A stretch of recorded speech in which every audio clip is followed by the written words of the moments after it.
ઉમરેઠમાં આ વખતે માત્ર બાય ઇલેક્શન નથી, આ છે સમુદાય અને સમીકરણોની ચેસ ગેમ।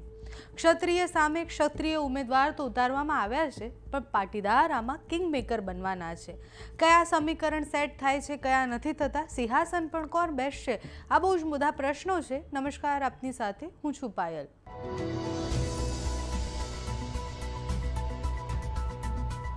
ઉમરેઠ વિધાનસભા પેટા ચૂંટણી હવે માત્ર એક સિમ્પલ બાય ઇલેક્શન નથી। આ ચૂંટણી ભાવનાત્મક અને જાતિગત ગણતરીનું કેલ્ક્યુલેશન અને કોકટેલ છે। પહેલા આંકડાઓ પર નજર કરીએ તો અંદાજે 2.74 લાખ મતદારો ત્યાં છે।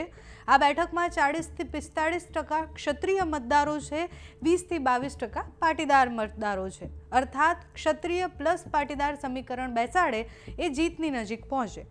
હવે પક્ષ જે પ્રમાણે તૈયારીઓ કરી રહ્યા છે અને જે સ્ટ્રેટેજી છે એની વાત કરીએ। ભાજપે આજે જ અહીંયાથી જે ઉમેદવાર છે એમનું ફોર્મ ભરાવી દીધું છે। ભાજપે અહીં ખૂબ ઇમોશનલ કાર્ડ રમ્યું છે। સ્વર્ગસ્થ ગોવિંદભાઈ પરમારના પુત્ર હર્ષદ પરમારને ટિકિટ આપી, સહાનુભૂતિ અને વારસદાર બંને મુદ્દા પર ફોકસ કરી અને ભાજપ ત્યાં લડી રહ્યું છે। આજે મુખ્યમંત્રીની હાજરીમાં તેમને ફોર્મ ભર્યું અને સાથે દિગ્ગજ નેતાઓ પણ ત્યાં હાજર હતા। મુખ્યમંત્રીના ભાષણ પર નજર કરીએ તો ગોવિંદભાઈનું નામ વારંવાર લેવામાં આવ્યું। જ્યારે જે ઉમેદવાર છે એમનું નામ માત્ર 1-2 વાર લીધું અને કીધું કે આટલું કામ ગોવિંદભાઈએ કર્યું છે। એટલે ભાજપ ચહેરો હર્ષદભાઈનો ઉતારે છે અને છબી ગોવિંદભાઈની વેચી રહ્યા છે। એટલે કહી રહ્યા છે કે આટલા વર્ષોથી એમણે કામ કર્યું છે અને આ એમનો દીકરો છે, વારસો સંભાળશે અને તમારું કામ કરશે। આમ જોઈએ તો 2022ના પરિણામ એ ભાજપ માટે મજબૂત આધાર છે ત્યાં જીત માટેનો। 26,000થી વધુ મતોથી એ જીત્યા હતા। 215 બૂથમાં લીડ હતી, પણ 2024માં લોકસભામાં એ લીડ ઘટી ગઈ હતી। એટલે ભાજપ માટે આમ એ બી ચિંતાનો વિષય તો ખરી।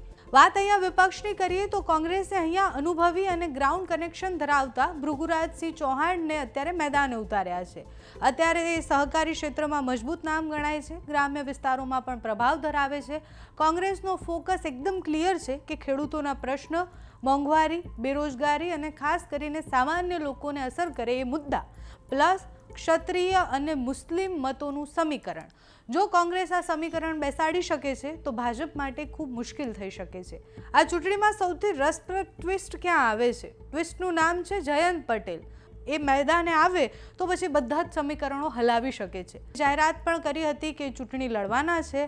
મત વિભાજન થાય જો એ ચૂંટણી લડે છે, ખાસ કરીને પાટીદાર મતમાં તિરાડ પડે તો કોંગ્રેસ માટે એ ગોલ્ડન ચાન્સ બને અને એ જીત તરફ નજીક આવે। હવે આ સમગ્ર ચૂંટણીમાં સૌથી મોટું ફેક્ટર એ પાટીદાર ફેક્ટર જ છે। પાટીદાર મતો છે એ નિર્ણાયક રહેશે। બંને પક્ષે ક્ષત્રિય ઉમેદવાર ઉતાર્યા છે, એટલે પાટીદાર મત હવે કિંગમેકર બની શકે છે।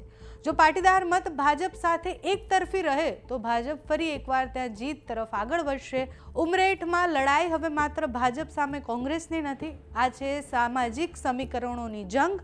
એક તરફ સહાનુભૂતિ છે, બીજી તરફ જમીન પર કામ કરતા નેતાનો ચહેરો છે અને આ બધાની વચ્ચે કિંગમેકર બન્યા છે પાટીદાર મત। તો હવે જોવાનું રહેશે કે મતદાન એ ભાવના પસંદ કરે છે કે પછી ગણતરી પસંદ કરે છે, કારણ કે ઉમરેઠમાં એક નિર્ણય માત્ર એમએલએનો નથી, પરંતુ આ આખું રાજકીય સમીકરણ એના ઉપર ટકેલું છે। તમારું આ વિષય પર શું માનવું છે? બંને ઉમેદવારોમાંથી દમદાર તમને કયા લાગે છે? અમને કમેન્ટ્સમાં જણાવજો। અત્યારે આ વિડીયોમાં બસ આટલું। જો તમે અમને યુટ્યુબ પર જોઈ રહ્યા હોય તો સબસ્ક્રાઇબ કરજો, ફેસબુક પર જોઈ રહ્યા હોય તો ફોલો કરજો, અમારા આ વિડીયોને લાઇક અને શેર કરજો।